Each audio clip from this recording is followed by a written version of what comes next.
Hello അസ്സാം വലൈക്കും ലുബാഹിബ sisters ചാനലിലേക്ക് എല്ലാവർക്കും വെൽക്കം.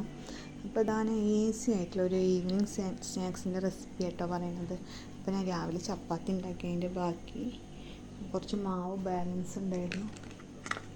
അപ്പോൾ അത് വെച്ചിട്ടാണ് ഒരു 3-4 ചപ്പാത്തിക്കുള്ള മാവ് ബാലൻസ് ഉണ്ടായിരുന്നു. അത് വെച്ചിട്ട് വേഗം ഞാൻ ഒരു ചെറിയ ആവി അട ഉണ്ടാക്കാമെന്നുള്ള ഒരു ഇതിലാണ്. ഇത് ആവിയുടെ പ്രസ്സാണ് കേട്ടോ. ഞാൻ പരത്തി വെച്ചിരിക്കും. ഈ പ്രസ്സിലേക്ക് ഞാൻ പരത്തി വെച്ച് ഇട്ടിട്ട് അതിൻ്റെ ഉള്ളിൽ തേങ്ങയും ശർക്കരയും കുറച്ച് പഞ്ചസാരയും ഇട്ടിട്ട് അതിന് ഞാൻ പ്രസ്സിൽ അമർത്തിയിട്ട് ഇങ്ങനെ എടുത്തതിന് ശേഷം ഇത് ആവി ഇട്ടിൽ ചെമ്മിൻ്റെ തട്ടിൽ തന്നെ അത് ആവി കയറ്റി വെച്ചിട്ട് കുറച്ച് നേരം ആയപ്പോഴത്തേനും അത് ആവിയായി വന്ന് നല്ല ഈസി ആയിട്ടുള്ളൊരു ഈവനിങ് സ്നാക്സാണത്. വെറും ഗോതമ്പ് പൊടി വെച്ചിട്ടാണ് ചെയ്തിരുന്നത് കേട്ടോ. അങ്ങനെ ആർക്കെങ്കിലും അങ്ങനെ ചപ്പാത്തി മാവൊക്കെ ബാലൻസ് വരികയാണെങ്കിൽ ഈസി ആയിട്ട് ഇത് ചെയ്ത് നമുക്ക് നല്ലൊരു സ്നാക്സായിട്ട് ഉപയോഗിക്കാം. അപ്പോൾ ഇത് ചെറിയ ഈ വീഡിയോ ഇഷ്ടമായാൽ ലൈക്ക് ചെയ്യുക, ഷെയർ ചെയ്യുക, സബ്സ്ക്രൈബ് ചെയ്യുക.